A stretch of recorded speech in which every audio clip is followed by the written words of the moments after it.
What's up, gamers? DreamcastGuy here, and I am finally back in Texas. I'm sure you noticed that there were not any videos over the course of the last couple days. I randomly had to fly to California to work on a big secret project, which will become a video next week. But while I was there, some interesting news stories happened to drop that I didn't get a chance to dig into, but now that I'm back, it's time. We're going to be talking about a possible PlayStation 5 delay, which is essentially confirmed, and how it looks like Crash Bandicoot is practically dead. Now let's start off by talking about the Sony news, because this one is much more important, not just because of the PlayStation 5, but because of the greater implications. So if you've been paying attention to the news, especially anywhere on the internet over the course of the last couple weeks, I'm sure you've heard the term coronavirus. This is an infection that has been rapidly spreading all across to mainland China, and it is a virus that seems to be pretty dang lethal. Hundreds and hundreds of people have unfortunately passed away because of it, and it has led to a huge amount of fear. A lot of big people are trying to basically quarantine this. The government has even started to evacuate big cities and stuff, like trying to basically keep this as much under control as possible. And it has led to a weird issue when it comes to production. If you look at any sort of like scientific studies about like imports or exports, it's pretty obvious that China is pretty much where everything is made. If you're looking at something like your cell phone or of course your PlayStation, this stuff is all being produced inside of Chinese factories by Chinese employees. And recently this is of course basically ground to a halt. Already we've actually seen official statements from people like Nintendo saying that there is just going to be less Nintendo Switches because they just don't have the employees and stuff to really produce more of them right now.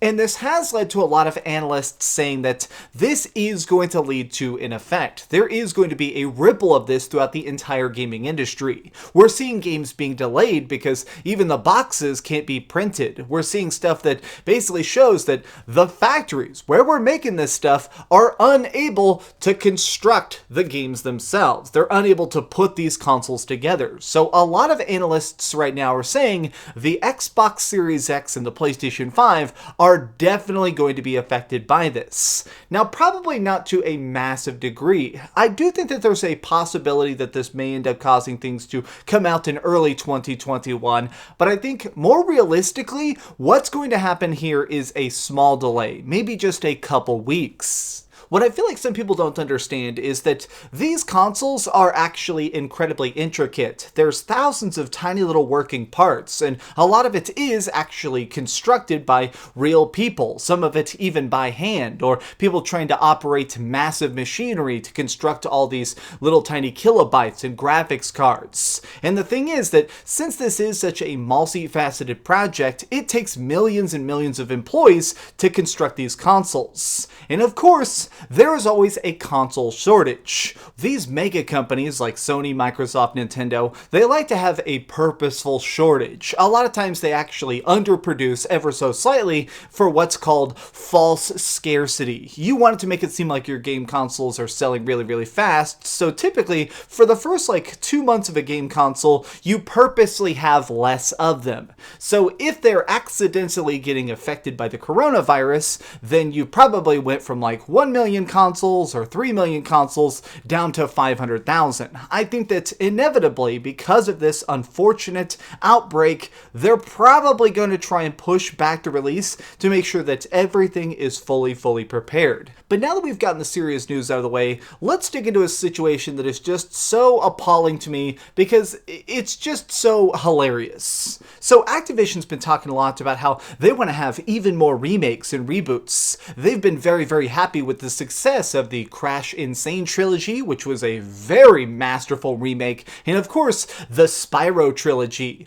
But here's the thing, I think we don't really understand how much Activision doesn't care about these products. Even though they technically own Crash Bandicoot, and even though they managed to monetize him once, we can't really trust these people to do it right. I'm somebody who grew up with Crash Bandicoot. These games, all of them, have such a huge place in my heart, especially Crash Bandicoot Warped. This has always been my personal favorite, and honestly, I think it always will be.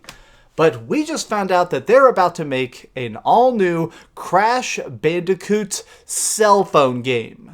Oh my gosh, look at these leaked pictures. It is just pure nightmare fuel. I mean, it is so freaking stupid that this is what Crash has become. But wait, it somehow gets even worse. Not only have they managed to screw up the aesthetic of how Crash is supposed to look and make his fur even more creepy and greasy looking, we managed to get some interesting details about what the game is going to be, and let me tell you folks, it is a dumpster fire. Okay, so when this actually got posted, it ended up accidentally being posted on the Apple Store for about 10 hours. And so people who were just searching the word Crash Bandicoot saw the game. They couldn't install it, but they were able to take those screenshots and they saw the product description. And I want to read this because it's an exact explanation of what the game is going to be, and it sounds like such flaming trash. Alright, here we go. Calling all bandicoots. Crash is back, this time on mobile. Embark on a brand new adventure with your favorite characters and put a stop to Dr. Neo Cortex's evil plan to destroy the multiverse. In this new episode, Dr. Neo Cortex dispatched mutagen henchmen across the multiverse to enslave all dimensions. With the help of his spirited sister Coco, Crash must strike and bash Cortex's minions back to their own worlds. Now that sounds fun. Honestly, that sounds like a fun synopsis for a very tight little adventure. But, of course, if we keep reading, we realize that this game is going to be a very crappy little mobile cash grab. Get ready to whoop and whump your way into madness in this new Crash game. The most iconic 90s character is now on mobile. Everyone's favorite Bandicoot is back. This time, swipe at your fingertips. Join the fight with Coco, Aku to defeat Neo Cortex. Do the perfect run. Jump, slide, spin, and surf on iconic tracks of Wampa Island. Collect as many Wampas as you can. Spin through crates for special awards. Avoid TNT crates, otherwise boom. Yep, you got it. This is going to be an infinite runner. You know those super crappy cell phone games where you don't really play it, your character is just running at a stupid sprint and you're tapping left and right to try and simulate gameplay? That is what they're doing to Crash Bandicoot. One of the most famous and freaking well fleshed out platformers of all time is becoming an infinite runner. But wait, it somehow gets about 7,000 times worse. Let me read this next part here. Build your base of operations. Unlock key buildings and create an arsenal of weapons. Grow and harvest crops to produce powerful serums. Access the Wampa volcano to collect blaze pods. Repair the space rocket and fly to the space station. Team up with Coco to save the multiverse. Locate Neo Cortex's minions thanks to Coco's machine. Load up with your serums, bazookas, and ray guns. Go on the run and bash the evil henchmen back to their worlds. Do you know what that means? This is essentially spelling out that there is going to be a pay-to-win aspect of this that revolves around base building. You're going to construct farms, and I guarantee you every single crop you grow is going to have a stupid timer on it, where it's like, oh, do you want to try and unlock the next level? Well, you need to wait 2 days, or you could just pay 99 cents. Oh, do you want another rocket launcher so you can try and beat that boss? Well, wait 24 hours, or just pin $1 today. I am so annoyed because they could have done this right. Activision made hundreds of millions of dollars off a proper Crash Bandicoot game. They've actually made 2 Crash Bandicoots now. We had the Crash Racing game, which I thought was really fun, and the N.Sane Trilogy. Now, personally, I thought that was enough. It seemed like we had such a good semblance of a fresh start. It seemed like, hey, they realized that this is a profitable endeavor. It seemed like Activision had realized that they could really monetize this. They could make, well, good games that make strong money. And instead they went, nah, screw that. I want to take the intellectual property, I want to take the fan base, and I want to milk them until them udders go dry. Activision sucks. And never, ever forget that.